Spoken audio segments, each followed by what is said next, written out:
Well, let's see if we can take all this stuff further and go into a slightly different area. This going back to what we talked about here with swimming and so on. You know, as hypnotists, we're working with experiences. That's basically our building blocks, right? You build the right sense of experiences, then emotions, behaviors, all the rest of it flow out of that. Where do people store their experiences? They're unconscious, right? In the form of memories, basically, right? A memory really is a conglomeration of experiences stuck together into a ball saying that was a specific event, and there were sights there were sounds, feelings, tastes, smells even, and they all bunched together into this quote-unquote memory, right?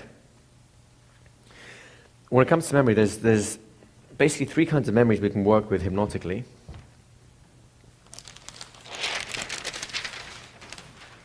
In conversation hypnosis, and this is different to hypnotherapy, we're only interested in two of them, primarily.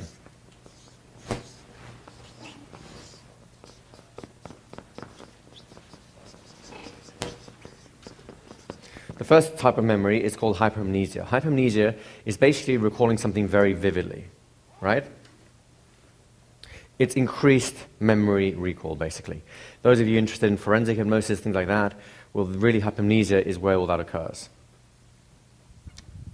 The second level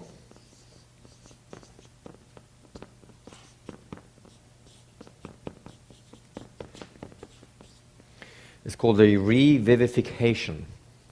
The difference between hypermnesia and revivification is hypermnesia is increased recall, but there won't necessarily be that much affect. In other words, they won't be feeling as much. They'll just be very clear that it happened, right? Let me give you an example, if I may. Can anyone here recall something that happened to them when they were younger, maybe in their childhood or maybe in their early adulthood, which was at the time was pretty traumatic, pretty intense, but when you think about it now, you know it occurred, but it doesn't really bother you. You might even laugh at how silly the whole thing is now. Anyone have something like that in mind? Right? Think about it. You can probably quite clearly recall the event, the details of it, maybe the people involved, maybe even to the point where you're pretty clear about who said what to whom or who did what to whom, right? But you're missing the emotions of it.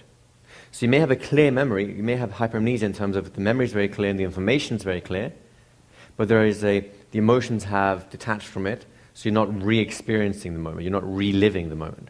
Does that make sense?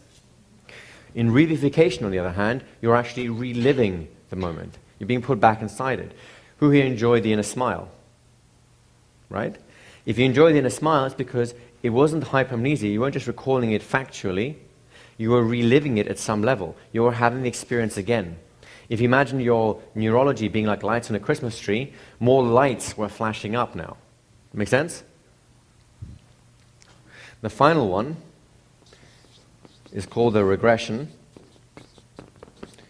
To take our analogy to an absurd degree, in a regression you become the Christmas tree, right? In a regression, you go back to that age and you have no recollection of the future. In other words, you're having that experience as if for the very first time, which brings up some very interesting paradoxes. Just a quick story from, everyone here know who Milton Erickson was? A great psychiatrist, a great doctor, brought the field of hypnosis forward by immense degrees. There's a great story of him doing one of his workshop with psychiatrists, and he has all these, bearded, this is the 70s or the 60s and 70s, all these big bearded psychiatrists crawling around the floor being 5-year-old children, because that's part of his therapy for whatever reason. And he decides to amuse himself, so he has, he's talking to one of the guys, big bushy beard, and he talks to him and he's like, what's your name? Johnny. How old are you, Johnny? 5. And he goes, Johnny, what's that on your upper lip? He's got a big mustache, right? Johnny goes, hair. He goes, how did that get there? What is that? I mean, do 5-year-old boys normally have hair on their lip? No. So how do you get that hair on your upper lip? And old Johnny thinks and he thinks. And suddenly it dawns on him and he goes, I know, it's from when I was older. So in regression, you don't just have the experience, you actually have the full mental, shall we say, processing capabilities of a 5-year-old, a 10-year-old, a 20-year-old, or whoever you were at that time in life. Does that make sense? If we were talking therapeutically speaking, we're basically interested in these two, revivification and regression. That's where we can create very powerful changes in people. In terms of conversational hypnosis, we're interested in hypermnesia and revivification. We do not want regressions because it's too intense for a conversational covert environment. It's pretty obvious when it happens. Anyone ever see someone throw a temper tantrum, right? Don't they look like a 5-year-old when that happens, right? Guess when they learnt it, right? That's an example of a partial regression. Part of their psyche, shall we say, regresses to 5 years old, and they behave that way, they feel that way. But then you have that intellect stuck on top of it, and the intellect can't explain how they're feeling. They can't explain their behavior, which is why you create this weird disconnect. Does that make sense?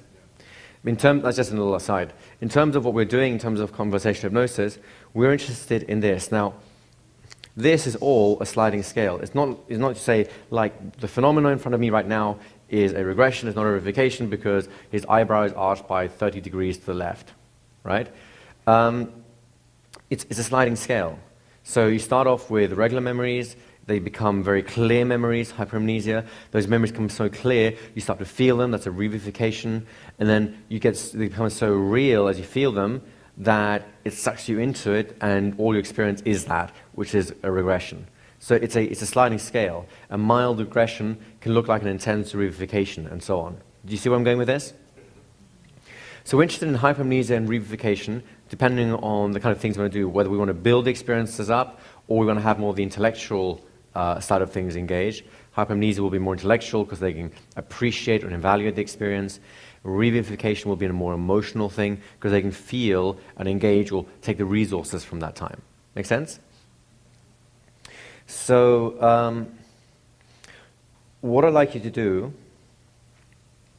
is get together with a partner, and I want you to talk to them about a pleasant trance experience that they've had recently, right?